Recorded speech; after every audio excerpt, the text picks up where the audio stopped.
Halo, assalamualaikum. Jumpa dengan Kopi Tani. Pada kesempatan ini Kopi Tani ingin membuat video, tentunya ini pada saat pagi-pagi, dan Kopi Tani pada saat ini akan melakukan penyemprotan rumput yang di sini Sobat Tani. Penyemprotan rumput di seringan cabai ini memakai yaitu herbisida untuk yaitu menjaga agar rumput ini tidak melebihi dari cabai. Ini cabai Kopi Tani ini sudah pemetikan lebih dari 15 kali Sobat Tani. Ternyata kemarin yang saya kirakan itu 11-12 itu ternyata setelah dilihat dari nota yang penimbangannya yang dipegang oleh anak saya itu ternyata lebih dari 15 kali pemetikan. Ya alhamdulillah dalam posisi lebih dari 15 kali pemetikan cabenya masih seperti ini keadaannya. Sehingganya pada saat pagi hari ini Kopi Tani akan berbagi tentang yaitu perawatan cabai ini yang setiap hari musim hujan. Alhamdulillah pagi hari ini panas dan tidak angin, saya akan melakukan penyemprotan memakai yaitu herbisida.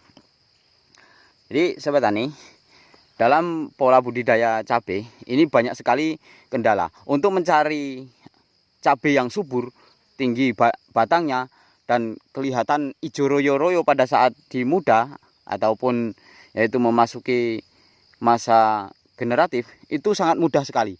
Yang penting Sobat Tani mau menyuplai pupuk di dalam plastik mulsanya, pasti itu sudah subur dengan cara yaitu penyemprotan yang bagus, pupuk yang istilahnya seimbang. Tapi di sini tidak sedikit Sobat Tani orang yang tidak membawa pulang cabai ataupun dalam artian kata gagal setengah main ataupun setengah ronde, belum sampai finish. Nah, cabai itu rusak. Ini tidak sedikit Sobat Tani. Sepanjang jalan Kopi Tani pergi ke ladang ini sudah beberapa tempat.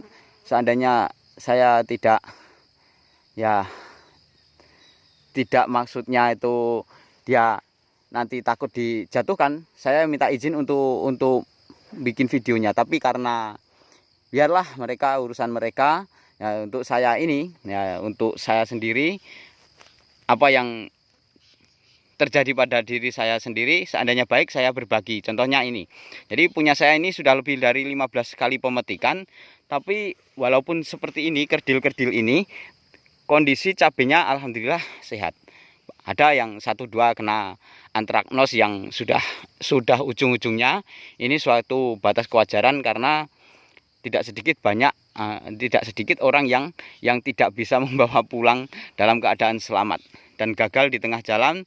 Padahal di saat mudanya, Masya Allah Sobat Tani, suburnya kita aja tenggelam. Kalau nyemprot sudah payah. Tapi ternyata pada saat buah mau merah, banyak yang tidak terjual. Ini faktornya banyak sekali Sobat Tani. Maka dalam hal ini Kopi Tani akan berbagi satu, yaitu di samping kita melakukan penanaman yaitu memakai kimia, usahakan yaitu bisa semi organik, sehingganya kekebalan tanaman itu ada Sobat Tani. Jadi kalau kita lihat dari contoh nenek moyang kita dulu, orang-orang tua kita dulu menanam cabai itu ya istilahnya pupuk kimianya itu jarang sekali. Kadang cuma dikasih abu dari dapur, tai ayam kampung dari kandang setiap pagi nyapu.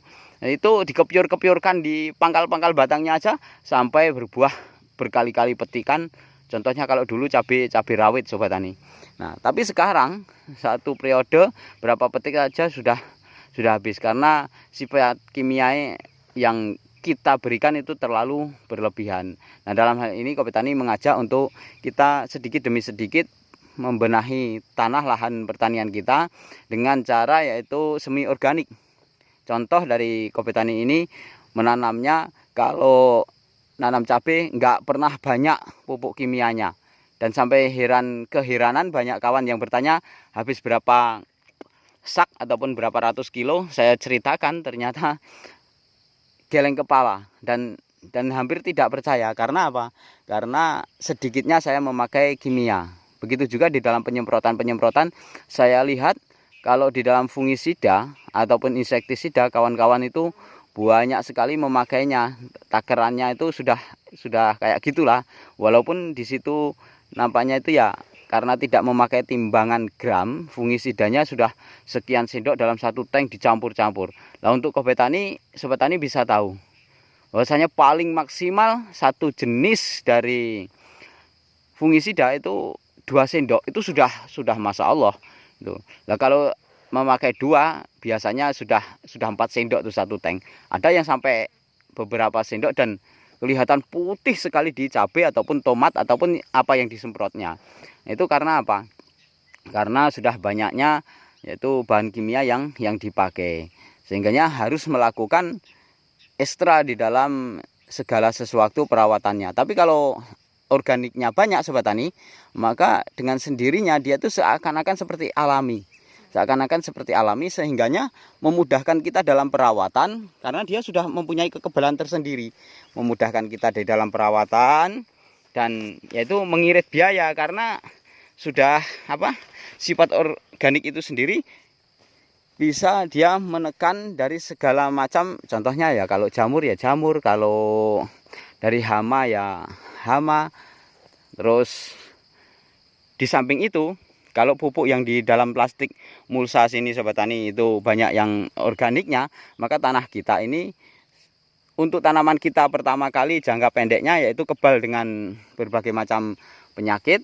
Untuk yang selanjutnya yaitu tanah kita ini untuk periode berikutnya itu masih subur. Dan untuk jangka panjangnya anak turun kita bisa kebagian, yaitu kebagian kesuburan tanah yang kita miliki pada saat ini. Jangan sampai nanti setelah 10 tahun setelah anak kita mulai bisa bekerja ataupun justru mau menggunakan tanah ini, sedangkan ya mikroorganisme yang ada di tanah ini sudah punah semuanya karena perlakuan kimia yang berlebihan.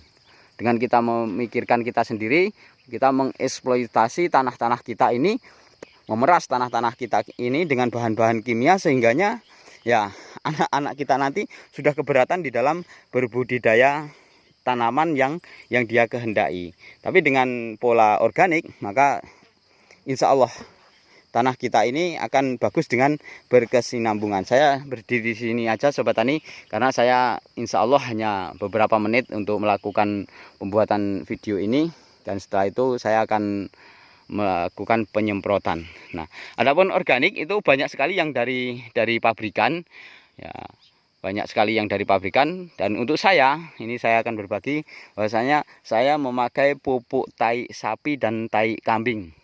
Untuk tai ayam itu saya nomor 2 kan apabila saya tanam sayur-sayuran seperti sawi ataupun kol yang di situ sifatnya hanya di bawah dari sekitar 2 bulan, maka saya memakai pupuk ayam itu aja hanya sedikit. Tapi kalau tanaman yang seperti cabai, saya hampir prioritaskan memakai pupuk tai sapi dan tai kambing karena itu bisa bereaksi agak lama. Itu dari pupuk kandangnya. Dan saya dosisnya dalam setiap satu bedeng 20 meter sudah saya sering ceritakan, yaitu 2 kelenteng ataupun kereta dorong itu ataupun angkong. Pokoknya di satu tempat itu namanya sudah berbeda-beda, ada yang kelenteng, ada yang angkong, ada yang kereta dorong, ada yang mungkin yang lainnya. Tapi tempat saya itu biasanya ada yang menyebut kelenteng ataupun angkong. Jadi seperti itu, 20 meter itu dua kelenteng. Dalam artian kata setiap 10 meternya yaitu 1 kelenteng. Maka tanah kita akan selalu subur. Ini dulu tanah ini dieksploitasi orang petani sebelumnya yaitu dengan perlakuan kimia, sehingganya Masya Allah sobat tani sulit. Hampir 2 tahun saya sebagai membenahi tanahnya ini dengan perlakuan organik. Dan setelah itu pengecoran juga pakai pupuk organik cair, dan saya campur juga masih dengan kimia. Bukan berarti saya hanya khusus organik cair, itu bukan, tapi itu dengan kimia juga melalui ya NPK yang kandungannya nitrogen, fosfat dan kalium. Juga dalam penyemprotannya bisa kita tambahkan yaitu kalsiumnya untuk mempertebal yaitu dinding ataupun sel-sel dari apa yang kita tanam, sehingganya dia tahan dengan berbagai macam serangan jamur ataupun ya bakteri ataupun penyakit-penyakit yang lainnya. Sedangkan hama kita memakai pada saat musim hujan itu nampaknya agak berkurang, tapi kalau pada saat musim panas yaitu banyak sekali kita menggunakan itu pencegah hama, yaitu dari insektisida. Kalau musim hujan seperti ini, kebanyakan kita mencegahnya dengan yaitu fungisida, karena dia bakteri dan penyakit ataupun dari jamur-jamur. Itulah sedikit yang Kopi Tani bagikan. Mungkin ya ini karena sisa-sisa sudah lebih dari 15 kali pemetikan. Ini saya sudah agak lama nggak membuat video tentang cabai yang di sini. Sementara saya di sebelah belakang saya sudah yaitu melakukan perawatan cabai yang usia sekitar 21 hari. Nah, ataupun ya kalau tomatnya hari Rabu besok itu insya Allah 28 hari.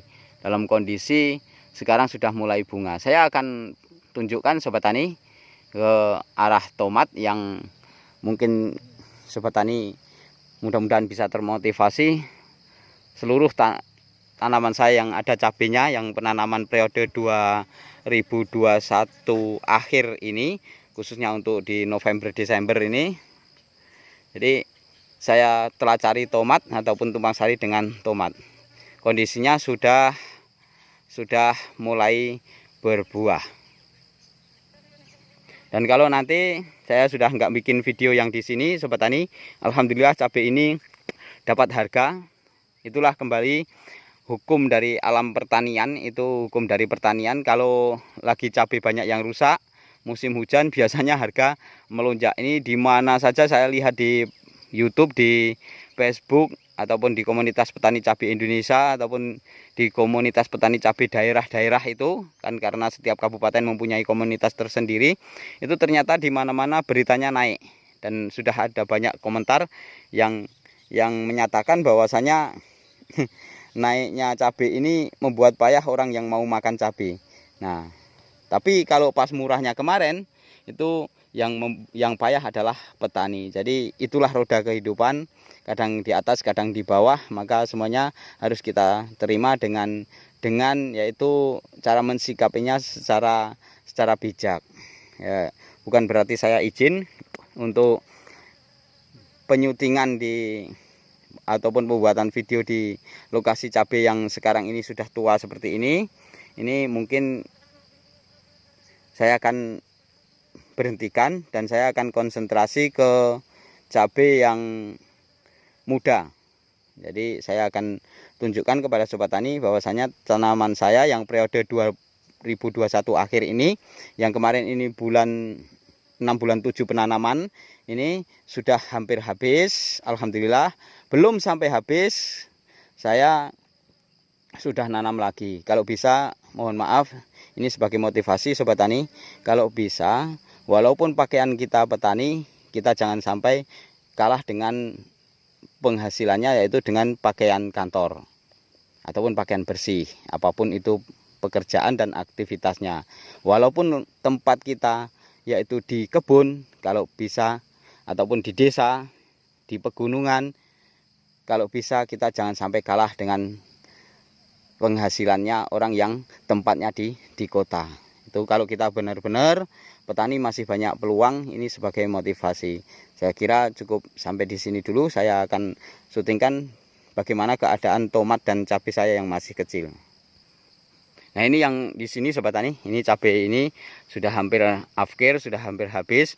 Ini yang kemarin lahan tidak saya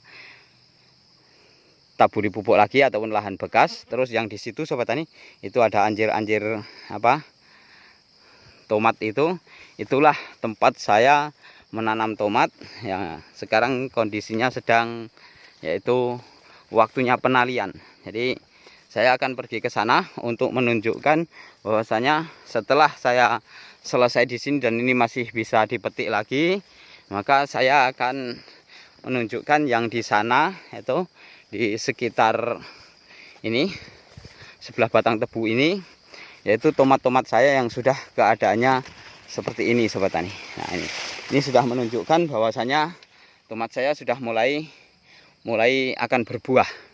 Jadi seluruh di sana sampai ke sana dan sampai di dekat arah mobil sana Sobat Tani, itu saya tanami tomat dan saya tanami cabai juga. Kondisinya tomat seperti ini. Nah, ini sudah mau berbuah. Ini sobat tani, tomatnya alhamdulillah batangnya nampaknya gendut-gendut ini. Jadi karena apa? Ini penanamannya kelang 3 hari daripada penanaman cabai. Jadi saya tanami tomat dulu. Nah, sudah saya tanami tomat dalam waktu 3 hari, rampung. Sudah itu saya baru menanam ke cabai. Lain dengan yang di situ dulu, yaitu kelangnya 24 hari. 24 hari cabai dulu. Setelah cabai itu hidup, saya tanamkan tomat. Nah, jadi kelangnya 24 hari. Untuk ini malah saya tanamkan dulu cabai tomatnya. Setelah 3 hari saya nanam tomat rampung, baru saya tanamkan yaitu cabainya. Nah, kondisinya seperti ini sobat tani. Cabai ini tidak saya polybag, saya jabut langsung. Dan sobat tani tahu bahwasanya ini saya semprot dengan herbisida. Ya, mungkin ada 1-2 yang kekaburan ataupun ya mungkin efek dari herbisida itu. Nah, ada bercak sedikit, tapi ini karena herbisidanya kontak, maka saya yakin dan optimis tidak menjadikan masalah yang fatal. Nanti tunasnya setelah saya lihat 2 hari dari penyemprotan, tunas yang di atas itu kembali subur ataupun mulus, maka efek dari apa yang saya lakukan penyemprotan ini tidak menjadi masalah yang fatal. Karena kalau saya harus merumput sobat tani, harus merumput selebar ini, mohon maaf, dari situ ke sana, terus sampai ke sana, sampai ke arah sana sobat tani. Itu sampai dekat mobil itu rumput tanaman. Nah, itu maka entah berapa saya harus mengeluarkan dananya. Dan ini aja waktunya hujan terus. Mungkin ya kalau kita rumput pagi, orangnya belum sampai pulang sudah hidup lagi, cuma pindah rumputnya. Dengan perlakuan herbisida seperti ini, di video Kobe Tani sudah ada cara menyemprot cabai rumput mati tapi cabainya tetap sehat. Nah, ini periode 2021 akhir saya tanamkan seperti ini. Dan ini mohon maaf, tolong diikuti terus. Ini bukan cabai yang saya tanam seperti biasa. Saya sudah menanam cabai punya saya itu dari tahun 2003. Jadi sudah berkisaran sekitar 18 tahun ataupun 17 tahun sekarang. Sampai sekarang masih saya panjangkan terus. Bibit yang punya saya itu lokal asli. Nah, sedangkan ini saya nanam jenis lokal unggul. Beda, ini saya minta dari tetangga saya yang sedang panen. Maka saya buat bukan F1 ataupun bukan F2. Pokoknya saya minta, beliaunya sudah panen, cabainya besar-besar. Saya akan mencoba. Dan kebetulan pada saat itu tetangga saya ataupun kawan saya itu panennya dalam kondisi kena yaitu busuk kering. Pada saat mudanya kena busuk basah, dan pada saat akhir di pemetikan setelah keempat kalinya kena busuk kering. Dan saya minta bibitnya. Dengan spekulasi, Kobe Tani selalu berspekulasi ataupun memberanikan diri berbagai macam tanaman yang di situ mungkin ya kalau dari sama-sama petani bisa menjadikan pro dan kontra. Kenapa seperti ini? Nah, yang ini sobat tani, dari yang itu 2 bedeng dari batang ini sobat tani, ini plastik bekas. Ini dari situ ke sana plastik bekas ataupun lahan bekas yang tidak saya buka. Ini masih banyak sekali rumput-rumput yang tua yang tidak saya buka. Terus saya tanami cabai. Alhamdulillah kondisi cabainya seperti ini sobat tani. Nah, ini seperti ini. Ini sudah mulai tumbuh, mulai hidup. Nah, kondisinya seperti ini. Sedangkan yang di sini nanti episode berikutnya akan saya kasih tahu, karena yang di sini ini sobat tani, ini seluruhnya cabai rawit. Cabai rawit yang sobat tani akan tahu nanti perjalanan dari cabai rawit saya ini saya syutingkan sudah seperti ini sobat tani. Kondisi ya kehidupannya sudah seperti ini. Baru saya rumput malah hujan terus ini. Nanti entah ini ceritanya mau disemprot ataupun dirumput. Karena rumputnya belum parah, maka mudah-mudahan akan bisa saya rumput aja. Jadi dari sana ke sana terus sampai ke sana. Itu tadi sampai ke ujung di depan pondok yang sana, itu semuanya sudah ada cabai dan tomatnya. Ikuti terus channel Kopi Tani, nanti Kopi Tani akan berkonsentrasi arah ke sini, sehingganya cabai yang tua yang di sana sampai di kayu-kayu yang seperti kayu mati itu semuanya di kayu-kayu besar itu mungkin saya tutupkan sampai di sini untuk bercerita yang di sana, ataupun nanti saya selingan bagaimana hasilnya saya semprot pakai herbisida, ataupun kalau bisa itu mungkin dirawat, dibuahkan lagi, dipupuk lagi, disemprot lagi, sehingganya bisa menjadi buah yang kedua kali. Itu kalau bisa. Tapi untuk sekarang saya konsentrasi untuk di tomat yang bagian sini dan juga cabai yang bagian sini. Sukses untuk seluruh petani Indonesia. Wassalam.